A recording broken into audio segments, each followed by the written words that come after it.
You know, I don't remember for sure, but I'm pretty sure my copy of Showgirls came with a packet of Viagra. Alright, so let's jump on in and roast the critics who hated Clifford. Gene Siskel from Chicago Tribune says the kid is obnoxious from start to finish, and the way he fantasizes about his uncle's girlfriend, Mary Steenburgen. Is it Bergen or Bergen? I'll just call her Mary Steenburgen. How's that? Don't worry about a thing, Mrs. Noogie Burger. Born! He says that crush, that is tasteless. Alright, let's start here. Without the kid being obnoxious, you have no movie. It'd be like instead of Dennis the Menace, you have Dennis the Happy Kid. That's not going to sell tickets. And as far as having a crush on his uncle's girlfriend, I mean, we've all been there, right? I mean, at least she's not blood related. It's just that it's Mary Steenburgen. I've never seen her as not an old lady. Like, not in Parenthood, even Back to the Future 3. She's always just been this old woman. And I always thought she would be a really good candidate to play Peter Parker's aunt. Also, is it just me, or does Mary Steenburgen have, like, this affinity for grown men children? Like, if you look at Elf. So where were you for the last 30 years? Can you pass the maple syrup, please? Okay, she takes Will Ferrell in, Step Brothers. We are getting a divorce. Don't do this. No. She, takes Will Ferrell and John C. Reilly in. Hell, even go back to the Future 3. Doc Brown wasn't even born yet, and she marries him. So, I don't know. She is a freak. That's probably what keeps the men around. Jay Bayer from Orlando Sentinel says Clifford never quite finds its tone. The course of the plot has an inevitability about it that is about as wearing as it is reassuring. And yet, Clifford is intermittently hilarious, mainly thanks to Short's performance. And she's right, like, the script needed more tuning. Except that the characters, the cast members on the cover were just absolutely perfect with what they were given. I mean, they're so good that sometimes Grodin even outshines Martin Short. That is really saying something. And it makes me have a really hard time faulting this film, but at the same time, I have a hard time faulting anybody that doesn't love this movie, because there was a lot of work that needed to be done in the writer's room. The reason this is not one of my all-time favorite comedies is that I don't think the script took it far enough. I don't think there were as many hijinks or pranks or laughs as we could have gotten in, let's say, a road trip movie. Can we get a note out to Martin Short to come back and revise this rule? This is what we need a remake of. And unfortunately, we lost Charles Grodin a few years ago.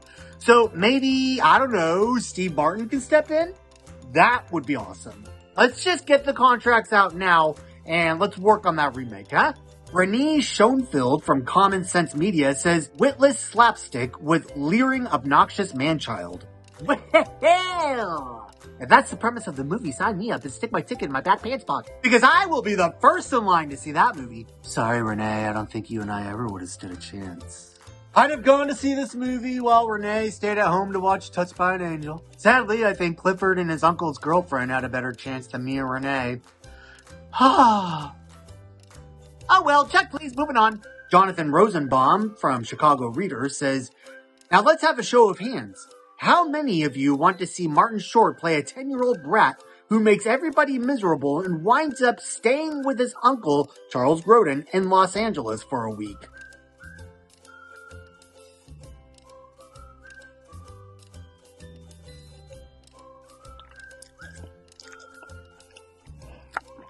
That's weird. I really missed with the deodorant this morning. Damn. Neil Cohen from Echo Magazine says, a hellish, horrible experience wasting the talents of all involved.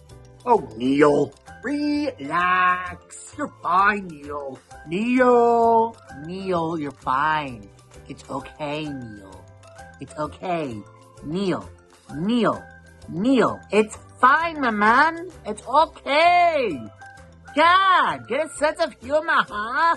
You don't want to give yourself another hernia. Or, maybe you should give Renee a call, huh? Yeah, I think you two would really hit it off. Yeah, you guys could stay at home and watch Seventh Heaven in your church robes. Neil and Renee, both so gay with their smiles and their toothbrushes up their butts. Yeah, that'd be fun. That'd be fun. Invite me over sometime. Make a party of it. All right, Scott Weinberg from eFilm Critic says the DVD should come with a free bottle of aspirin. You know, I don't remember for sure, but I'm pretty sure my copy of Showgirls came with a packet of Viagra, because the effects of watching that movie didn't wear off for days. The only reason I didn't miss my mom's funeral is because I was already slated to be a pallbearer. And you got it. Good job. Lois Alter Mark from Entertainment Weekly says, once you've gotten past the gimmick, the film falls short.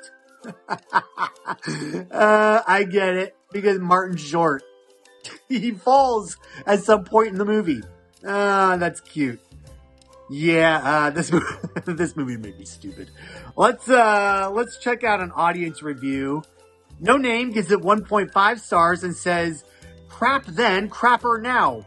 So the film Clifford evolved from a piece of turd to the toilet. It evolved. It's like a turd that hardened in the sun into the shape of a toilet. I mean, he's saying crap then, crapper now. You sit on the crapper that's made out of crap. Is that what this guy's going for? I highly doubt it, but let's go ahead and think that. All right, we have a couple of most honest reviews for Clifford. Andrew Galdi from Movie Bitches says, it's not worthless, but it is surely weird. With 15% more direction, you can really have something here. Avarl Haley, also from Movie Bitches, the bitches must have binged this movie together. Avarl says, this movie almost could have been great. The bones of a cult classic are there, but I still love it. That's all I've got for you. I'll see you in the next video.